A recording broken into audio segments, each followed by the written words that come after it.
Welcome back, everybody. It's late, my brain is fried from drafting all day, but I really do want to get these video issues as figured out as I can get them, because I'm probably not going to have a lot of time to do stuff before the drafts release, basically next weekend. So, last go at it, and I might do a little bit of tinkering, not with videos afterwards, but I think this is probably going to be the final setting if this turns out all right. All right, so played 4 games today with the Demir Flicker deck. I did deck tech on yesterday, today, I don't remember. Sorry, my brain is really fried. And just wanted to do some replays so people could see the deck in action, kind of how it works. And yeah, that's all there is to it. So here we go. I am on the draw, it looks like. Yep. This hand is keepable. It's kind of scary because I don't have any removal, and I do need to hit a third land. So it's possible that I just don't draw any lands in my next 3 cards, and then I probably lose because whatever my opponent's doing probably kills me, right? He starts playing Delvers, and then pretty soon these Chittering Rats are just getting counterspelled and nothing's happening. So I'm a little bit worried about this, but this is the sort of hand you're going to have to keep as one of these control decks. And if it does find the third land, it pretty much gets there. So who knows? If he's a slower deck, then I think we're gonna have a fine time here. Plays a snow-covered island. I'm not sure what to make of that. I'm really not sure on how I should lead off with my lands here. Maybe it's better to lead off with island. I don't know. I end up leading off with swamp here. Not that big of a difference. Kind of hiding information from your opponent is nice, and also there is some relevance in terms of it's possible that I draw like a preordain or something, and I decide to play that rather than keep memory lapse up. Lots of possibilities, but I like leading off with swamp when possible because it's more likely I draw into cards that I want to cast in black than in blue. So just sort of my default. Here, of course, we're going to leave memory lapse up, and I have my first decision of the match, which is whether or not I counter this brainstorm. This brainstorm is basically just draw 3 cards, in a sense, because he's going to take 2 cards from his hand that he doesn't want, and he's going to pitch them back. And then he's going to Terramorphic Expanse and get rid of this. I don't really know what I'm up against, though, and I'm kind of worried that memory lapsing this just isn't really going to accomplish that much, right? That he might not even want this brainstorm. And if I memory lapse it, he could just crack Terramorphic Expanse and do things like this. So I'm not sure how effective my take your cards and put them on top of your library strategy is going to be. I probably should have memory lapsed this here, but I decided to let it go and try and memory lapse what he's going to do on the next turn. He fetches a forest, which really has me confused. I don't really see a lot of, and I certainly don't see a lot of 3-color control. But he does not cast anything for me to memory lapse, and I'm really regretting not memory lapsing. But in any case, I get to cast Chittering Rats here, and hopefully just lock him out of the game. Nope, he has his own memory lapse. So now I'm really interested in what's going on over there. Plays another island and passes. So this is really looking like some sort of control deck. He's got an Ash Barrens, Terramorphic Expanse, Brainstorm, right? He's got Shuffle Effects plus Brainstorm going on over there. He's got counter spells. I'm going to draw my Chittering Rats for the 3rd time. He casts Accumulated Knowledge, and now I really know I'm up against some sort of hard control. 3rd time's a charm. Doesn't look like it. He prohibits it, so now he's extremely hard control. If he's running Prohibit, then he's got to be a very, very control-y deck here. And I draw a land, which is nice because it means I'm going to get to cast my Mole Drifter next turn off this Dismal Backwater. We're just going to lead off with these rats again. 4th time, surely a charm, right? Not looking like it. There's an exclude. So, the hard control theory looking to pan out some more. Now, I have an interesting choice next turn, which is that I'll have 5 mana up, so I could Mole Drifter, but I could also just play a safer play of one of my 3 drops plus Memory Lapse. I draw another Memory Lapse, and that kind of makes me want to do the 3-drop play. I feel like if I Chittering Rats him, I'm going to be sort of locking him out of whatever he's trying to do. He hasn't shown any win condition or clock, and if I keep him off of that, maybe we get there. Who knows? So we're just going to go after this Chittering Rats again.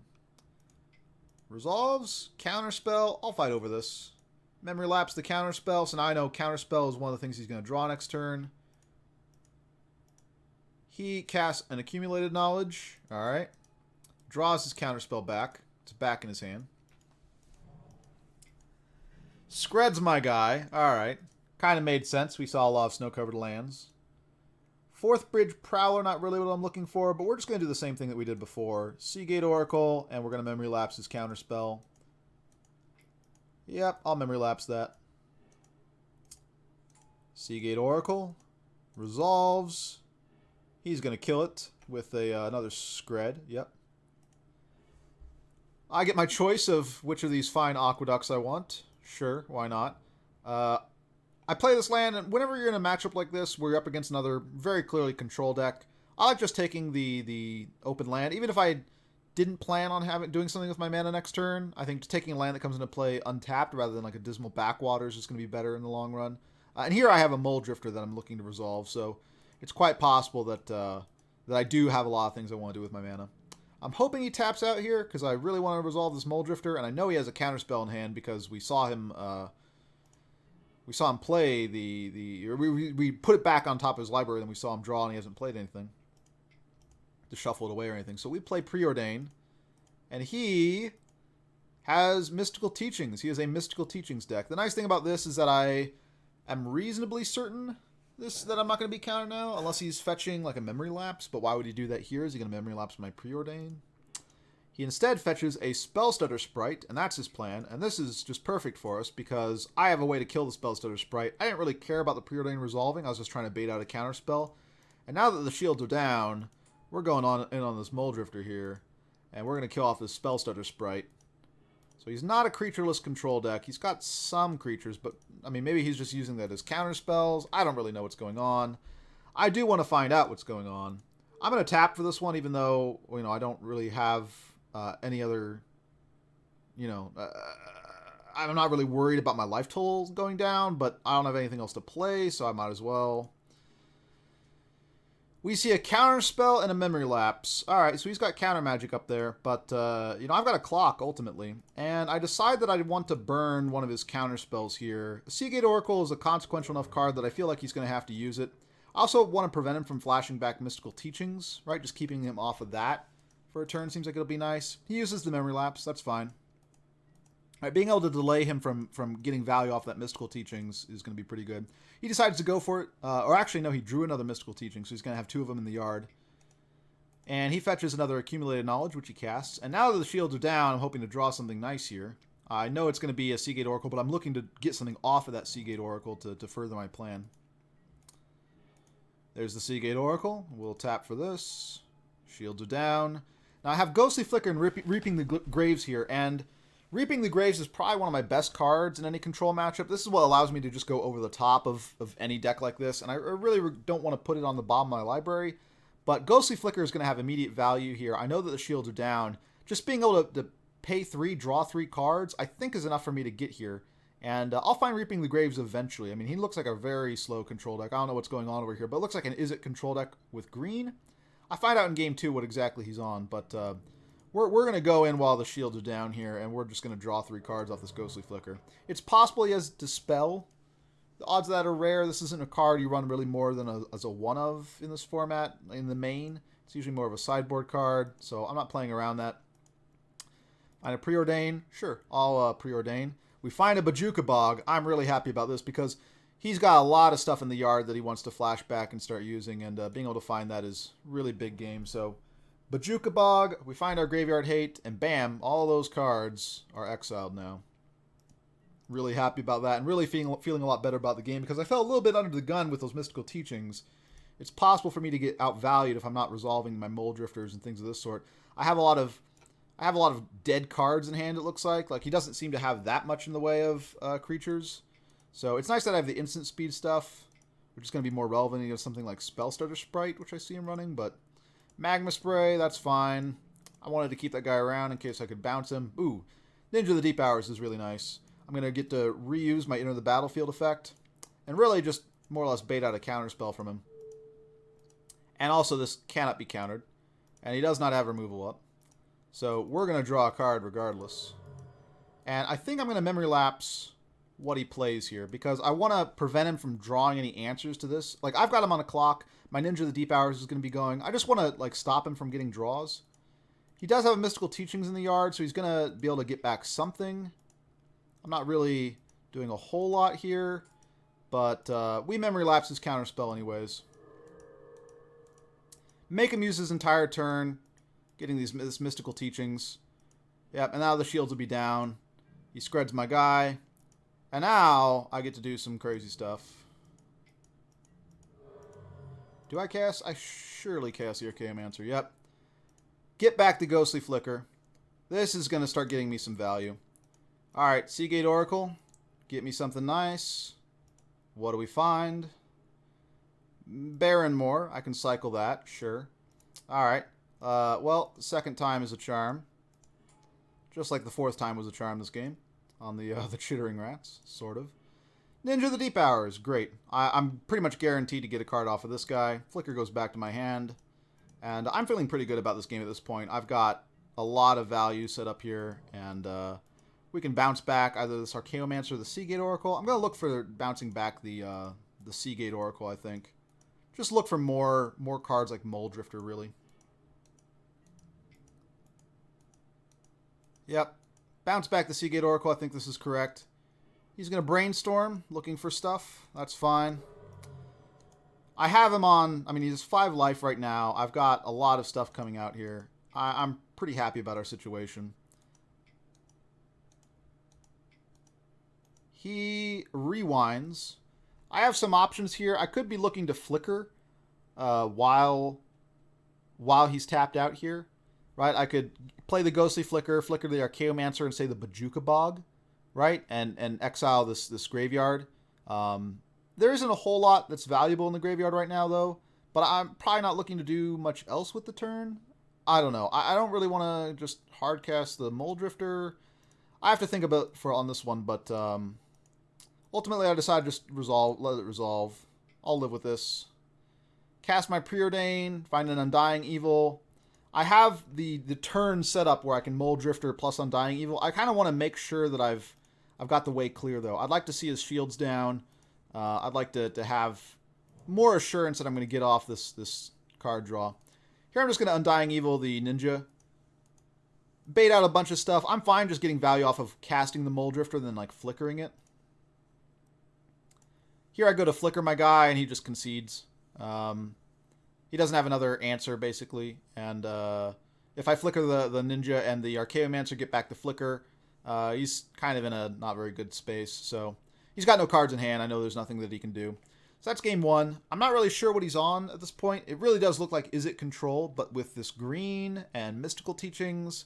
I mean, why isn't he Grixis Control, I guess is the question I'm asking. Either way, I'm feeling pretty advantaged in this matchup because, as I've said before, I think this deck really can go over the top of a lot of other control decks. It can go over the top of Tron. It has some really, really good long game here, and I don't know what he's on exactly at this point, but I'm feeling pretty good. Game 2. He chooses to be on the play again. This is a pretty good hand, all in all. I have lands, right? I've got cantrips. I've got a way to see his hand. I've got some counter magic. And Niall Spellbomb feels like it's going to be really big. I don't quite know what he's doing, but the graveyard seems to be a big deal for it. He has the accumulated knowledges. He has flashback spells. I think this card is going to be gas. So this is a keep, right? Lots of good stuff here. He mulligans to 6 cards. That's also very good for me. Plays Terramorphic Expanse. I'm kind of considering what I want to do with this hand. Do I want to play Swamp and cycle the Barrenmore? Do I want to play Halmar Depths? Am I looking to play the Nile Spellbomb right now while the shields are down? I'm not really certain what I want to do here on this turn 1 play, so I decided to fire off the Gataxian Probe right now, just to get an idea of what's going on. He fetches an island. I don't expect him to counterspell this, and we see Accumulated Knowledge, Ash Barrens, Battlefield Scrounger, Exclude and Scred. And now I know what this list is because I've seen this list before with the Battlefield Scrounger. If you read the text here, it's a 3/3 for 5. At its threshold, put 3 cards from your graveyard on the bottom of your library. Battlefield Scrounger gets +3/+3 until end of turn. Activate this ability only once each turn and only have 7 or more cards in your graveyard. This is essentially his win condition, right? He can only use this once a turn, but he's going to just keep shuffling cards into his library, and he's going to look to protect this sort of thing as part of his win condition with a bunch of counter spells, removal, etc.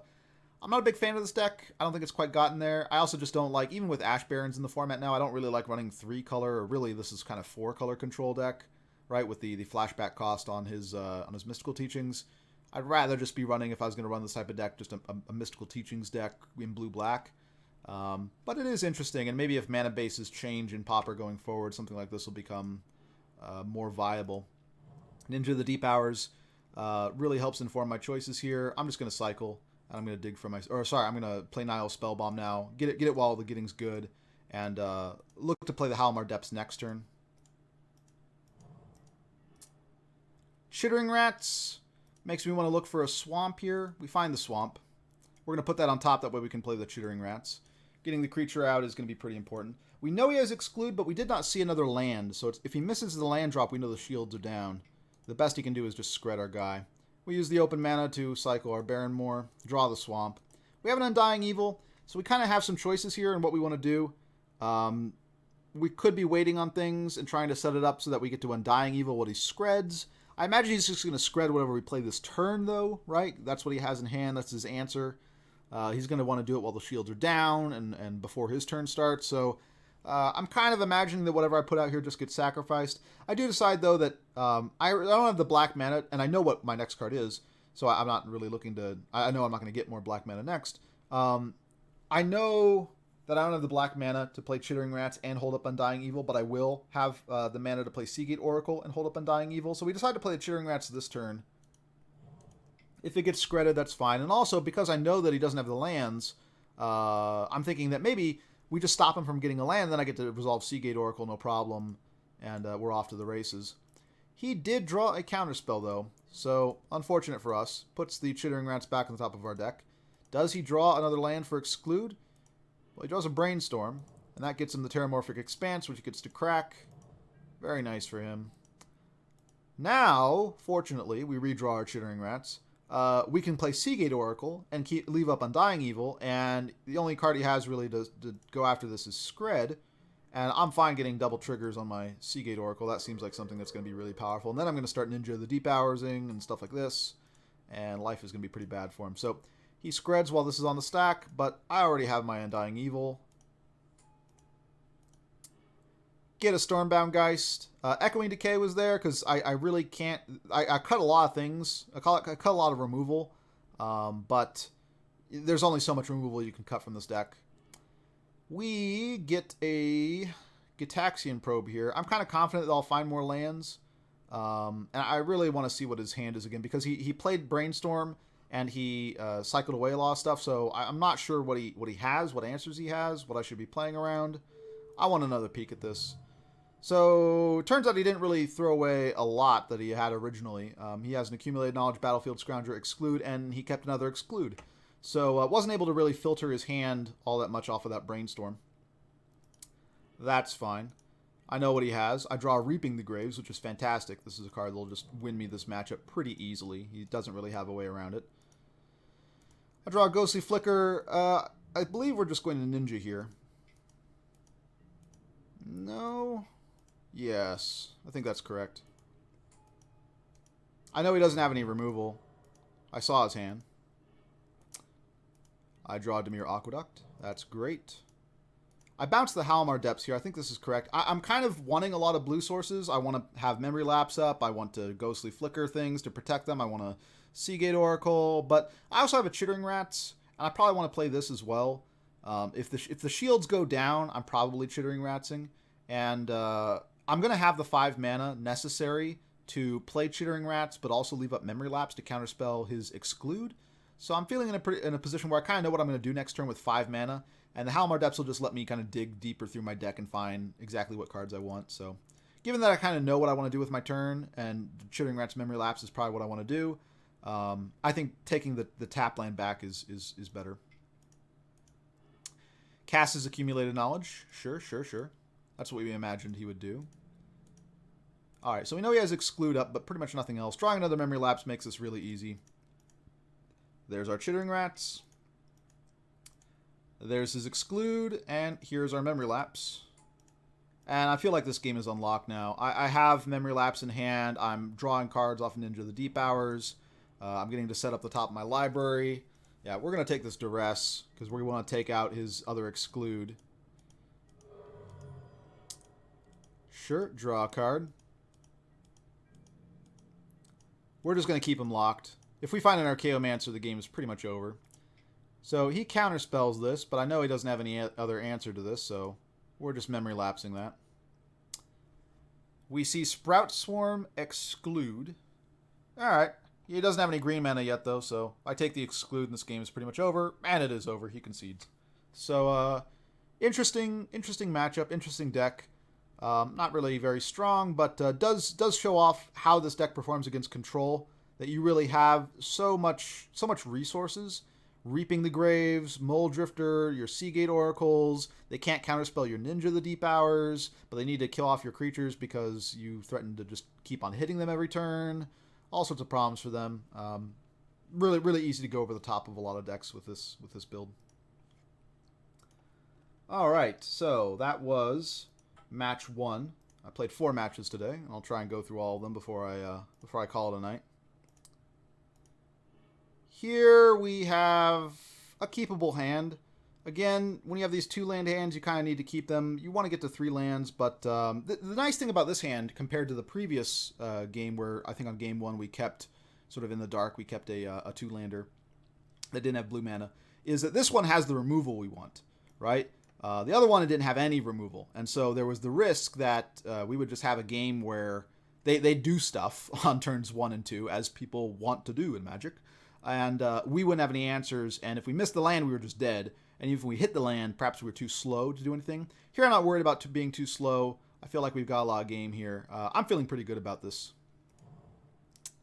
Then he plays a mountain, and he lava spikes my face, and suddenly none of this looks relevant. This is a hard matchup to win, quite honestly, and we just have to hope that his deck is not going to give him good draws, because this is just not easy. Curse of the Pierced Heart, that's something I definitely don't want to see. I don't really have any answers for that. I mean, later on I'll have Hydroblast, which can answer that, but I don't have anything game 1, and game 2 still only the Hydroblast is the thing that solved it. So I bounce the Bojuka Bog here. I want to get my blue mana online to play Ninja the Deep Hours. I also just want to be able to play Chittering Rats next turn. I think getting Chittering Rats out as quickly as possible is going to be important, because it's possible he just goes empty-handed very quickly, and then this Chittering Rats loses all its value. If Chittering Rats is just, you know, even if it's just 3 mana, 2/2, effectively make them discard a card, that's as much value as I want to get out of this matchup. Yeah, so I don't go for the Ninja the Deep Hours because I want to make sure that I'm hand-locking him as quickly as possible. I want to get cards out of his hand. Drawing more cards is nice, but a lot of my cards are irrelevant. So we're going to do the Ninja thing here. There's no real reason not to. It's interesting that he did not play anything. I mean, he's shown us 4 lands and 4 spells, counting the Lava Spike that we saw. So that's not really the ratio that they want. I bounced the Chittering Rats because I want to reuse that effect if I can. And it looks like I might be able to. So I'm pretty excited about that. I might as well replay this, or might as well play this 4th Bridge Prowler. I declined to kill my other 4th Bridge Prowler. And I'm going to look at Chittering Rats again next turn. He doesn't go empty-handed. I'm kind of curious as to what's going on. He plays another land, which means he maybe just has a bunch of land on hand, which is really bad for him. He probably should have ditched his hand. This is an easy Chittering Rats, but we're gonna see what we can find. Ghostly Flicker is great, because that means that we're going to be able to Ghostly Flicker not just our Chittering Rats and potentially buy ourselves another turn where he can't draw, but also Ghostly Flicker our Radiant Fountain. We also have the Archaeomancer to bring it back, so I actually have a pretty good chance right now outracing these Curse of the Pierced Hearts. Even if he draws some burn spells here, you know, we have the life gain to take this. We have him on a 2-turn clock. So I'm actually going to take a game off a burn. Pretty surprised. We blink these, get the effect. That's nice. And might as well evoke this Mole Drifter before we bounce back this Radiant Fountain to our hand. Just looking for more anything. And he throws in the towel. He knows I'm at 9. He's not going to be able to do anything. So we go to game 2. Not easy to win against burn. I side out a lot of my removal because it's just not very good. It's nice if I can catch one of his creatures, but I'm really just siding in as much stuff that'll help me race with them as possible. This isn't great. I have no blue mana for the Hydroblast, which is very unfortunate, and I don't really have much going on. It's possible I should pitch this back, but I do have Hydroblast, which is one of my better cards in this matchup, and I have a Radiant Fountain. So if I find any bounce lands, and if I find blue, I can counterspell spell, kill a needle, not a needle drop, a Curse of the Pierced Heart. Maybe he plays a creature too. I don't know. We're not happy with this hand, but we're gonna keep. Mountain into nothing. All right. Well, let's start getting the Prowlers out there. They're not gonna really have any value. I don't think anybody runs Goblin Fireslinger these days, so this is just something to try and do damage to him as quickly as possible. Might as well play the Radiant Fountain now. If we draw a bounce land next turn, we want to bounce this back to our hand and get that going as quickly as possible. Play our 4th Bitch Prowler. Decline on killing our own creatures. Rift Bolt connects with my Dome. Needle Drop. Chain Lightning. Needle Drop again. I'm feeling pretty bad. I'm drawing blue cards here. I drew Stormbound Geist, Memory Lapse, and another Swamp as my draws. Not what I was looking to do. Not feeling very good about the game. We play another Swamp. Swing for 2. Yeah, Thermal Alchemist. At least I have an answer to that. We'll kill this right away. Duress. What do I get? Electrickery and Needle Drop. Well, I didn't really care much for either of those. Here I'm just going to take the Needle Drop because this is what's going to draw him into cards that kill me. I'm not really scared of this Electrickery. I mean, my win condition is probably not beat down to these 4th Bitch Prowlers, and I'm really surprised he actually brought in the Electrickery because it's only good against 2 or 3 copies of 4th Bitch Prowler. I don't remember how many I have in at this point, but so I take the Needle Drop, and I'm hoping I draw blue mana, because if I draw any blue mana here, then I can start Memory Lapsing him. I can Hydroblast his spells. You know, I draw an island, this game can turn around. I can even stop Curse of the Pierced Heart because I have Hydroblast, right? Chittering Rats is not going to be effective, but I might as well use it now because I don't think it's ever going to get any effectiveness, right? He's practically hellbent already. This does force him to use the Electrickery just to kill a 4th Bridge Prowler. Again, I'm really surprised that he brought this in. Mainly, this just increases my clock. I'm going to need to start hitting him if I want to win this. Draw another blue card. No blue sources. Kind of bad. Unfortunate. We're just drawing sort of the wrong half of our deck. Draw another blue card. Why not? Really regretting this Stormbound Geist at this point. Electrickery. Alright. He had another Electrickery in there. Searing Blaze is my dude. Alright. Chittering Rats just as a beatdown card. And I draw another Swamp. Yeah, this is over. We draw another Swamp. The game's... I'm not going to win this. Go to Game 3. Unfortunate draw. Just never found another blue source and then drew a bunch of blue cards. Not what we were looking to do. I do elect to play first, and this is a decent hand. You see how desperate I get. I'm bringing in Nihil Spell Bombs just to cycle them. But we need to do something, because we don't have a lot of cards that are relevant in this matchup. Chain Lightning's me, sure. So we're going to preordain, and then we're probably going to just play this 4th Bridge Prowler. I'm going to take the land. Another 4th Bridge Prowler is not really relevant to me. It's nice, I guess, because it's backup plan in case this one gets killed by Searing Blaze, and I can still get my Ninja out, but land is what I want here. I want to gain more life, and he's stuck on 1 land, which means, this Chittering Rats is just going to basically time walk him. I'm really liking where we're at right now. Ninja of the Deep Hours goes in. Start drawing me cards. Get that card advantage. What do we draw? Dimir Aqueduct. Great. Now, here I make a little bit of a mistake. I should probably just play the Dismal Backwater here, because bouncing a Radiant Fountain is better than bouncing a Dismal Backwater.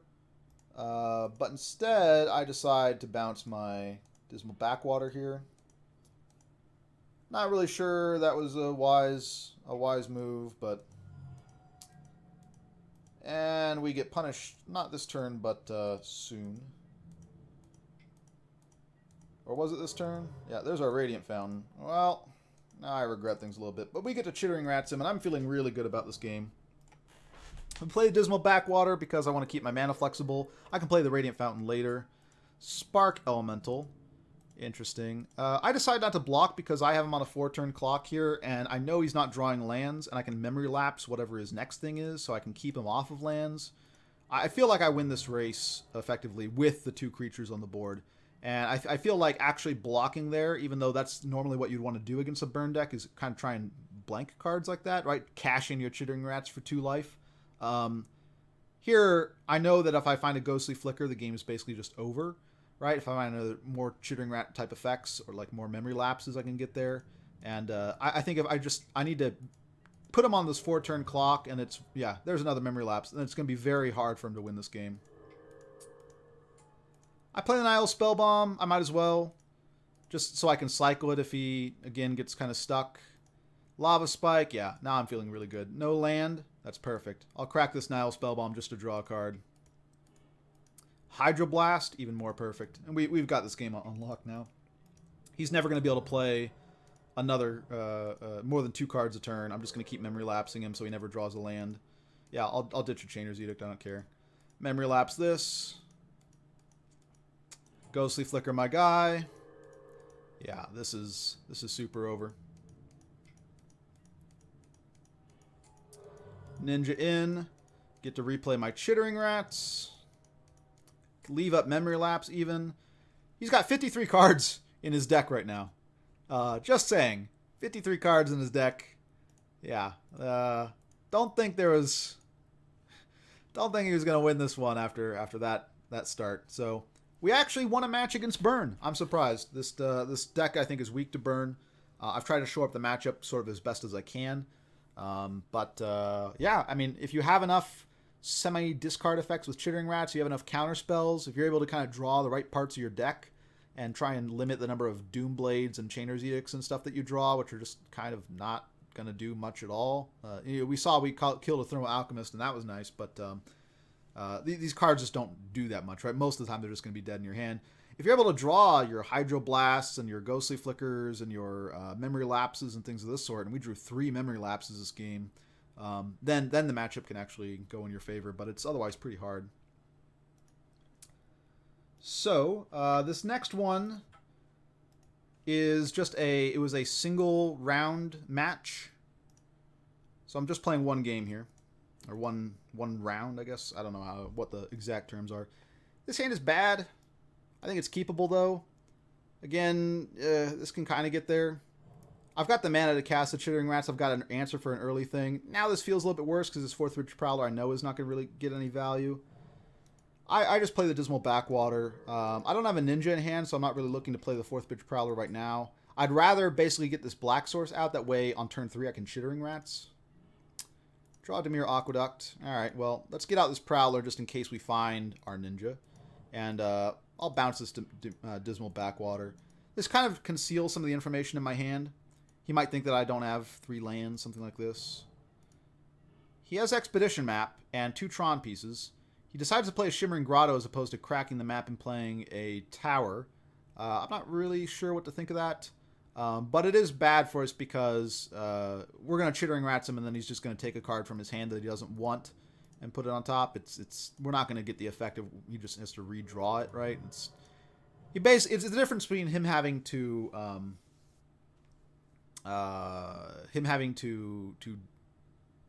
just discard a card sort of almost at random, or like basically just not draw a card for his turn.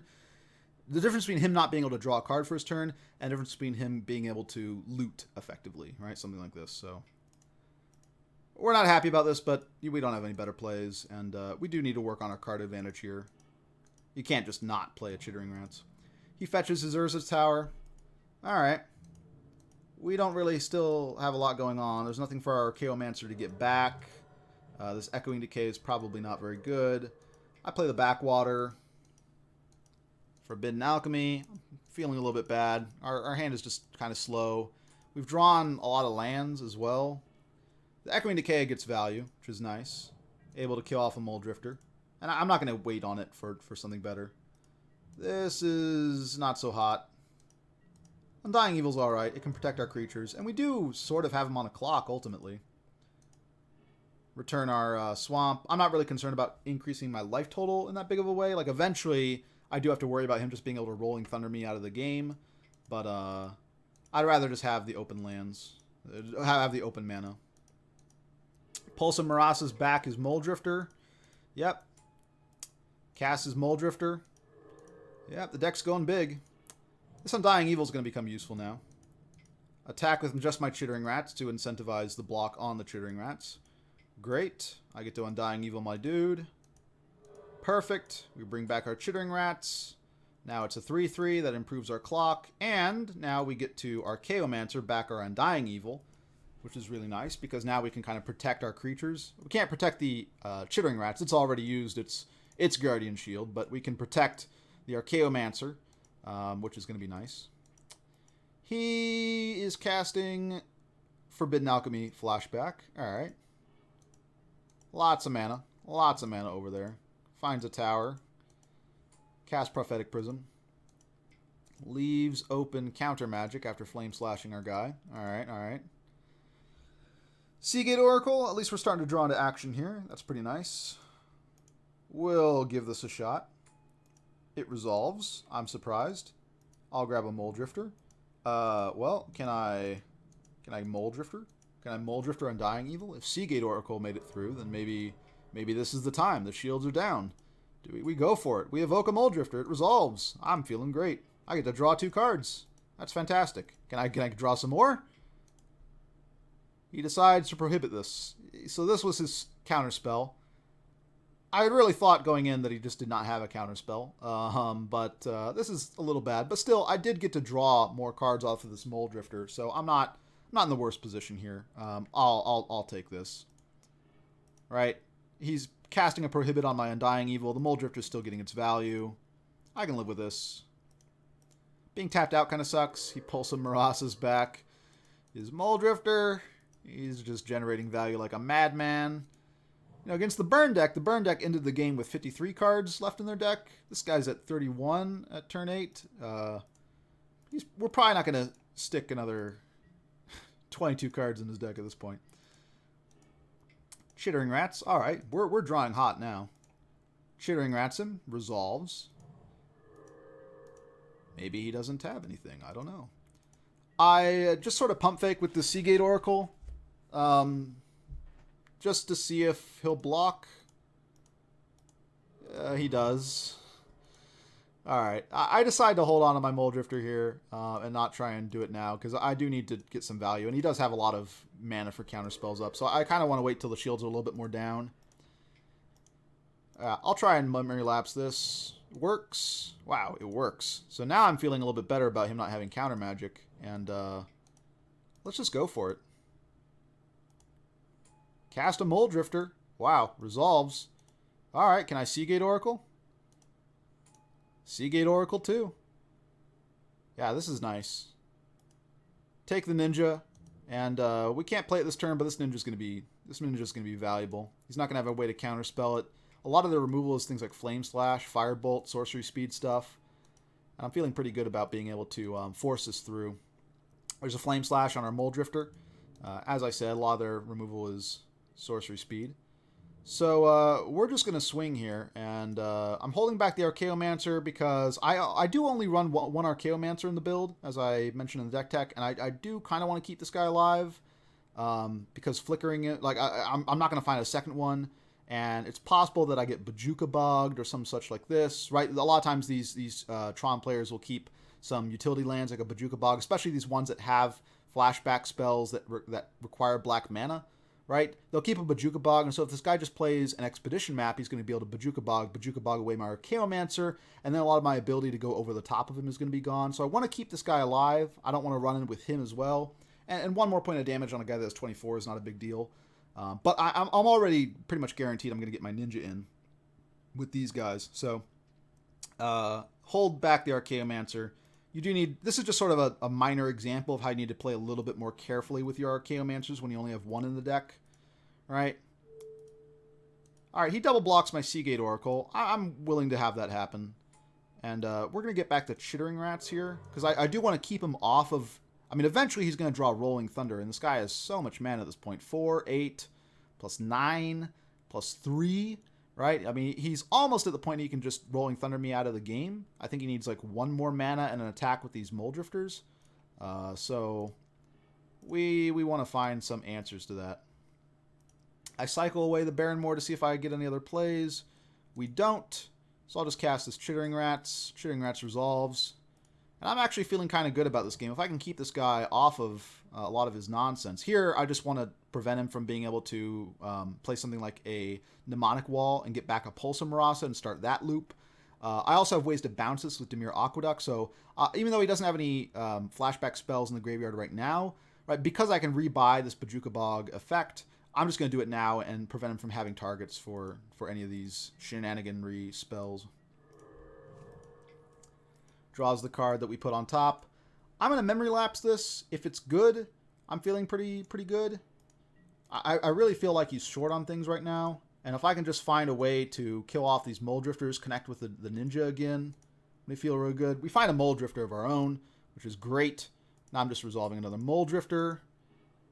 Gitaxian Probe. We're going to see what's in his hand exactly, and we know exactly what to play around. I have 4th Bridge Prowler. That way I can just swing with the boys, and I'm going to be able to trade off at minimum. And he just concedes. So a matchup against Tron, we got a little bit lucky. The guy did not draw his Rolling Thunder in the top half of his deck, and so wasn't able to just Rolling Thunder away our board. By the same token, we didn't find our Reaping the Graves, which also would have been pretty good. But yeah, I mean, this is just sort of an example. The deck is a control deck that can beat Tron, which is saying something. So again, he didn't concede out of the match. This was just a single game match. Yeah, single game match, I think is the proper way to say it. But good game. Last but not least, we have my 4th match of the day. This hand's fine.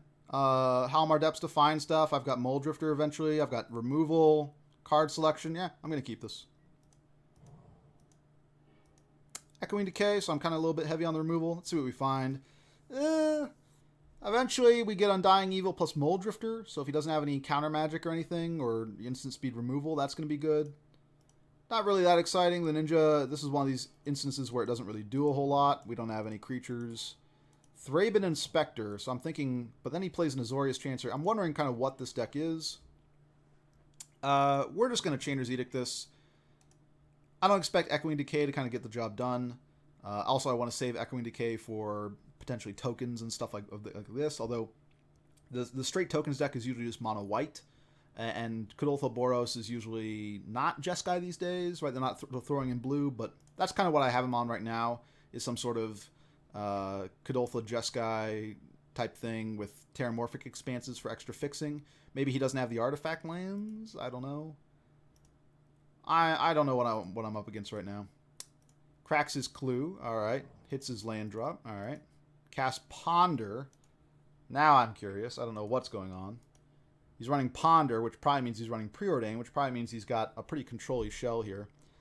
We Preordain. That way we can scry away what we don't want, because we already kind of know what's there. And we're setting up for our Mole Drifter turn. If he leaves the shields down, we could probably just go for it. He evokes a Mole Drifter, so he is some sort of control deck, I'm guessing. Maybe like a blue-white blink. Maybe this is Acid Trip. Then he shows a Bone Splitter. And I'm pretty confused at this point as to what is going on. I'm just going to Chittering Rats him. I can Ninja this in later. Halmar Depths, give us some looks at our library, set it up, find the pieces we want. I don't have any more Scry effects. Sunlance, interesting. Alright, fair enough. Now the shields aren't down, but I do feel like I need to do something. I'm deciding sort of how to tap my mana. I want to leave up black mana, that way I can cycle the Baron more. So I want to pay the cost of the Mole Drifter with 3 blue. Does maybe telegraph a little bit about what I'm looking to do here. The Mole Drifter resolves. Alright. Can I Undying Evil it? I can. And we draw a lot of cards. I'm going to have to discard some, but I'm feeling really good about this matchup now.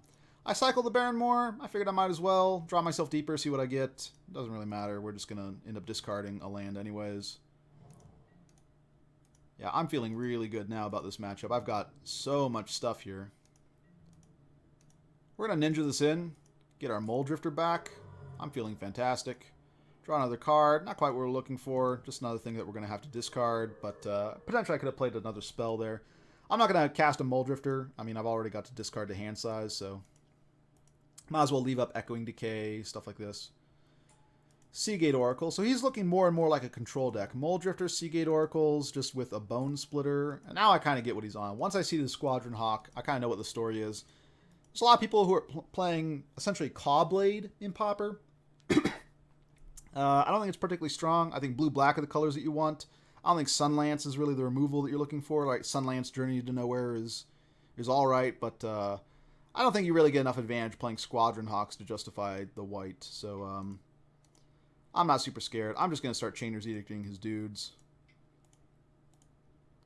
Get my removal.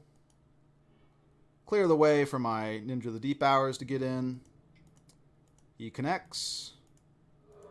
I draw another card. And this is where I really like this guy. And I'm going to evoke a Mole Drifter, see if it baits out a counterspell. It does. I have another Mole Drifter here, and I kind of want to put these Mole Drifters in the graveyard because I want to Reaping the Graves at some point. Right? Fight a big counter war. Reaping the Graves. Something like that. He's playing out his Squadron Hawks. Unfortunately for him, Echoing Decay is in my main deck and in my hand. Equip up your Hawk, sure. Shields are down.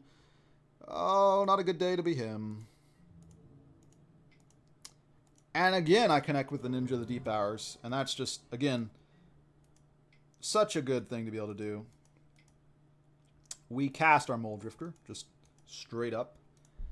I want to see what he's on over there, and he won't let me. He decides to concede. Probably a good choice. I mean, we just have such card advantage on him. I have Reaping the Graves, which is just going to get me back everything at some point.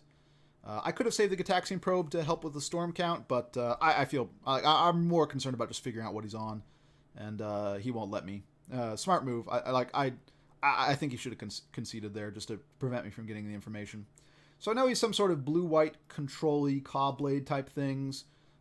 These decks are like not really standard. There's a lot of brews going out there, so I don't know what he's on, but I'm sure because he's running Ponder, he's running Preordain, he's probably running Brainstorm because we saw the Terramorphic Expanse.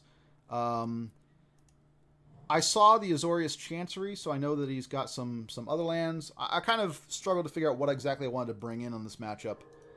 Here we've got a decent hand, though. Squadron Hawk. One of the big disadvantages is that because he has all these shuffle effects, we don't really get a lot of value out of our Chittering Rats type stuff. This is one of the matchups where our Memory Lapses and Chittering Rats really lose a lot of their oomph. Not very good for us. We have the Echoing Decay. I play Chittering Rats. He's just going to be able to get rid of most of our Chittering Rats types of effects. This is one of the cases where we can get stuff done. Counterspells my Seagate Oracle. Alright. Clicking through, there's a Brainstorm.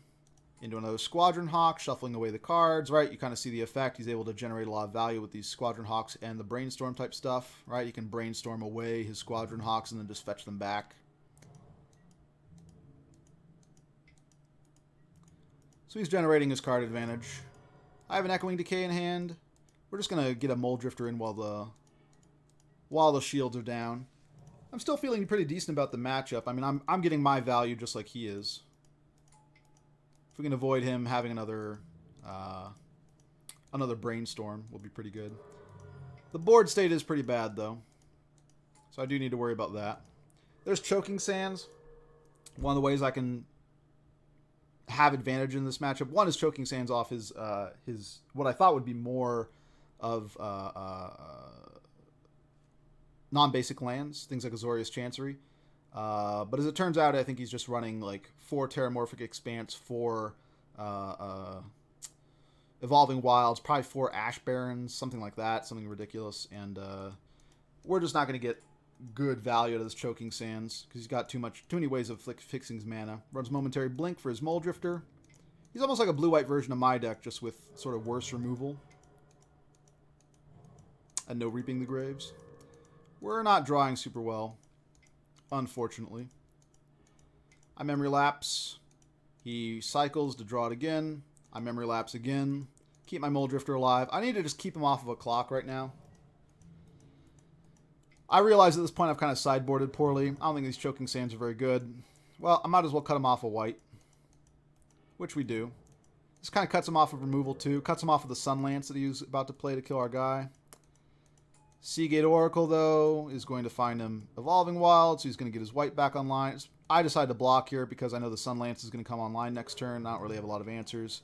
Also get into Echoing Decay on my instep. Just, I need to slow down his clock, find my good stuff. We draw a Swamp, though, which is not what we're looking to do in this situation. We take 4, so now we have 2 turns to find something. We draw a Gataxian Probe, and we see 2 counterspells, and we know this game is pretty much over. I decide to hold off on the Mole Drifter for a turn. See where we get. Maybe I can get his shields down somehow. Nope. Choking Sands. Number 3. Counterspell. We try Evoke it to see if he'll let it pass, but does not. So we go to game 3, and I change up my sideboard a lot. These Choking Sands were not what I was looking for. Just a bad decision to bring these in. Drew all 3 of them. Yeah, not what we were looking to do. I come in suited for the ultimate of long games now, and with none of the land destruction. We decide to play first.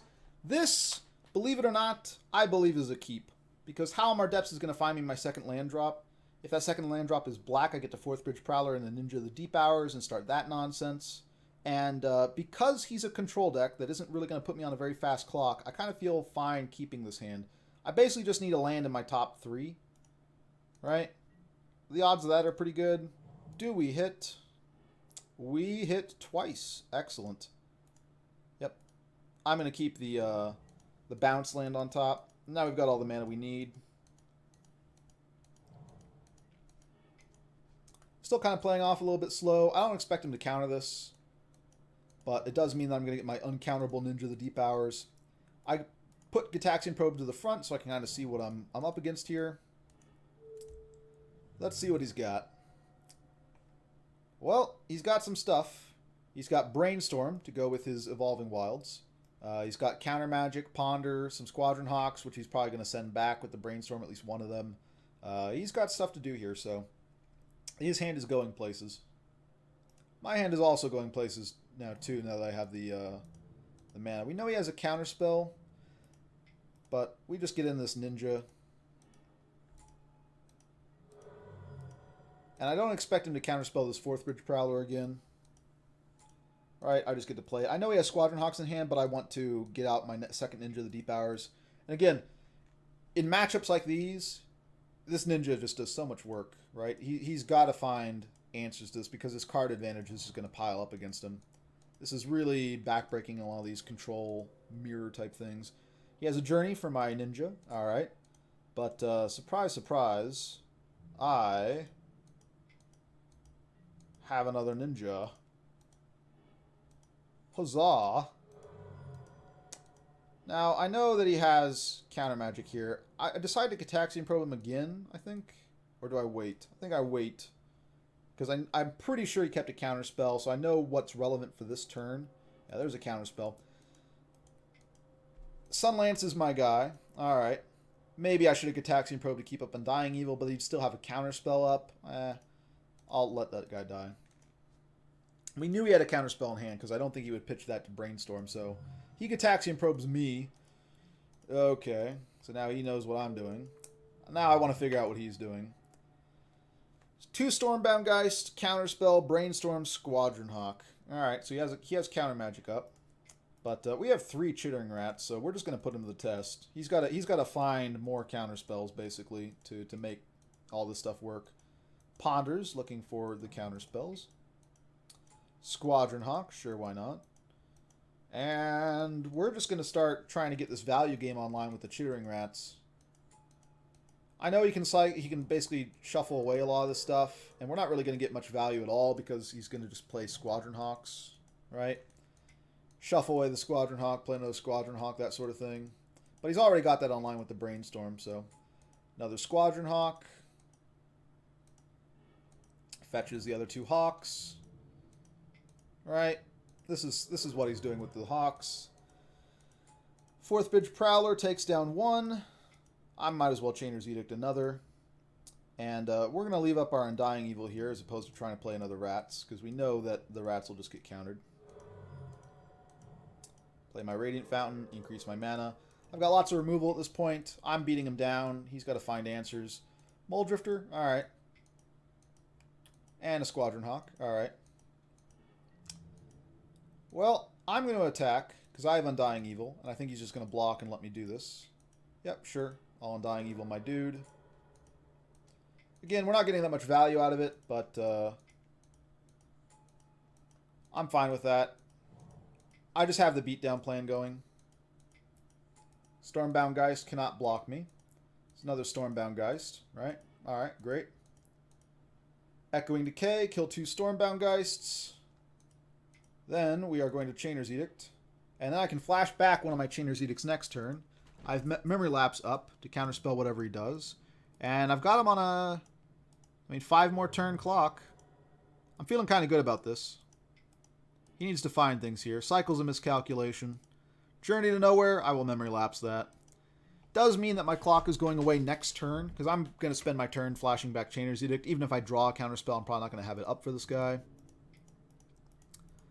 But I'm fine with this. Archaeomancer, very interesting. I'm going to hold on to this. And we're going to Chainer's Edict, because I don't want him putting me on a clock. We get him down to 8. He gets his Journey out. Plays his Squadron Hawk, but does not have more Hawks to fetch. Alright. Can I get an Archaeomancer? Oh, no, actually, I'm just going to Chainer's Edict here. I'm going to wait for him to try and lower the shields. Preordain. Find my Mole Drifter. Alright. Let's just go for the Mole Drifter. Has a mana leak. That's rough. He was not going to get value out of that under most circumstances. There's Reaping the Graves, which is absolutely absurd. I think a bit about how I'm going to do this. Get back my Preordain. And I'm just going to go for the Reaping the Graves now. Get my Undying Evil. Because I think with only one card in his hand, we're going to get so much value off of this. I grab a Ninja, a Chittering Rats, and the Mole Drifter. And we're just going to go over the top of him here. It's really hard to lose once you resolve, even just for 3. I mean, this is just so much value here. He Preordains looking for some sort of answer. Brainstorm looking for some sort of answer. Sunlance, kind of an answer, but not really. Cast a Mole Drifter. It's probably about as good as it's going to get. But I get my own Mole Drifter, and then I get to Undying Evil my Mole Drifter, and it comes back. And now I've got crazy value. All up-ons. Yeah, might as well cycle this as well. Bounce back a Radiant Fountain just for the life. Seagate Oracle. Yeah, this game is pretty well in hand. I do have to worry about the clock a little bit because I've been playing pretty slow this game, but he's got so little in resources right now. Shuffles away his counterspell because he knows it's not going to be good effectively, right? It's not going to. I'm going to be swinging with these guys and killing him, so he's got to do something. I Chainer's Edict just to make sure I get the extra points of damage in, and I'm going to get my Ninja in as well. I could just play the Stormbound Geist and have, more guaranteed lethal, but I think just having the extra resources is going to be good. And he messages me GG, and that is game.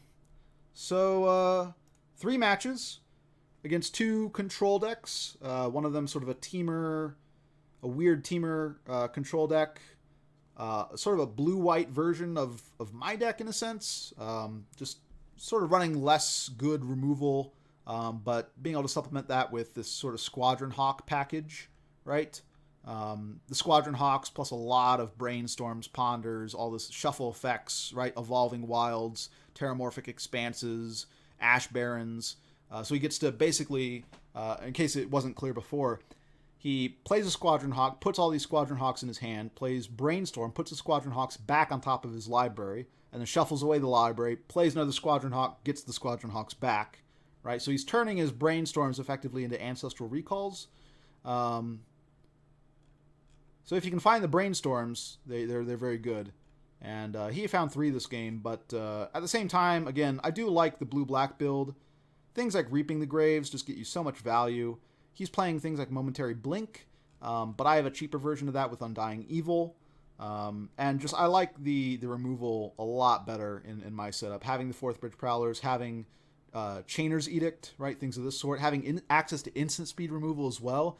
He's got to do the sorcery speed stuff with Journey to Nowhere and Sunlance. But interesting deck. And again, I think we showed a little bit here we went over the top of Tron. We went over the top of the Teamer or 4-color control deck. We went over the top of blue-white.